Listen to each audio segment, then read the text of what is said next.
আমার আব্বা অ্যাক্সিডেন্টে মারা গেছেন, কাভার ভ্যান গাড়ির সাথে। আমরা দুঃখ সইতে না পেরে তার বিরুদ্ধে মামলা করি। এখন আইনগতভাবে আমাদেরকে 1 লক্ষ টাকা দিতে চায়। এই টাকা নেওয়া কি হারাম না হালাল? আর আমার আব্বা কি শহীদি মর্যাদা পাবে আমরা এই টাকা নিলে?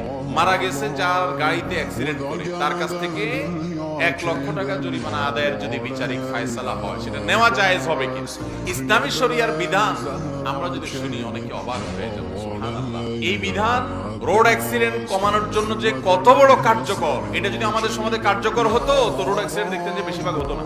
জেনে রাখি আমরা যে রোড অ্যাক্সিডেন্টে যদি কারোর আকস্মিক মৃত্যু হয়, নবী সাল্লাল্লাহু আলাইহি সাল্লামের হাদিসের আলোকে এই লোক ঈমানের সাথে মৃত্যু হলে আশা করা যায় সে শাহাদাতের মর্যাদা পাবে ইনশাআল্লাহ।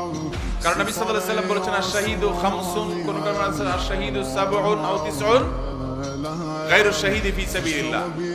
আল্লাহর রাস্তায় যারা জীবন উৎসর্গ করেন তারা ছাড়াও আরো বিভিন্ন প্রকারের শহীদ আছে। এর ভিতরে পানিতে ডুবে মরলে, আগুনে পুড়ে মরলে, কোনো দেয়াল চাপা পড়ে, ওয়াল চাপা পড়ে, ভূমিকম্পে সে মারা গেলে, এরকম রোড অ্যাক্সিডেন্ট ইত্যাদি, এটাও চাপা পড়ে মারা যাওয়া, এগুলোর মাধ্যমে আল্লাহ তাআলা সাহায্য মর্যাদা দিবেন আশা করা যায়। এখন ওই যে মূল প্রশ্নটা, মারা গেছে যার গাড়িতে অ্যাক্সিডেন্ট করে, তার কাছ থেকে 1 লক্ষ টাকা জরিমানা আদায়ের যদি বিচারিক ফায়সালা হয়, সেটা নেওয়া জায়েজ হবে কি?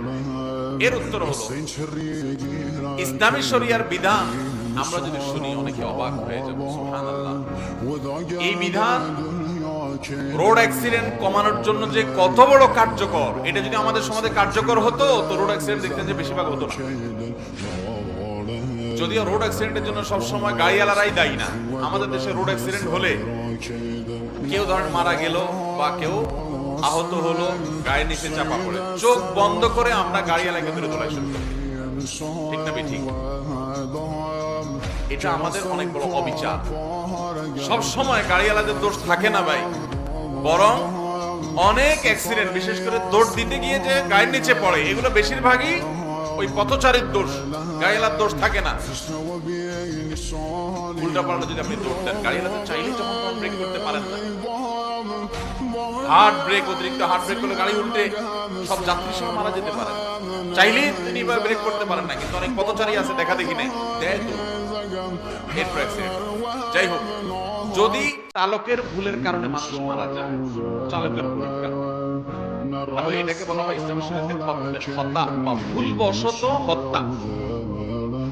এই কতলে খাতার কারণে ইসলামের শরীয়তের বিধান হলো দিয়ত দিতে হয়। দিয়ত, দিয়ত মানে রক্তপণ।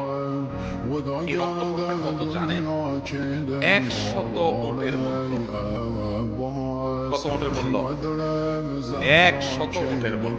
বিভিন্ন সাইজের উট হবে, কিছুটা ছোট, কিছু মাঝারি, কিছু বড়, এরকম সব রকমের সাইজের উট মিলিয়ে 100 উটের মূল্য দিতে হবে নিহত ব্যক্তির পরিবারকে। এটা হলো ইসলামের নির্দেশ। সৌদি আরবে এই নির্দেশটা এখনো কার্যকর আছে বিচারিক ভাবে, যার কারণে কোন মানুষ যদি সেখানে মারা যায় আর যে ড্রাইভার যদি তার ভুল হয়ে থাকে, তাহলে তার উপরে এই 100 উটের মূল্য দেওয়াটা আবশ্যক হয়ে যায়। 100 উটের মূল্য, এভারেজ একটা উটের মূল্য যদি ছোট বড় মিলে যদি এভারেজে 5,000 টাকা হয়, তাহলে 100 উটের মূল্য হয় 5 লক্ষ সৌদি রিয়াল। 5 লক্ষ সৌদি রিয়াল মানে বাংলাদেশের কত এখন? 30 টাকা রিয়ালের দাম।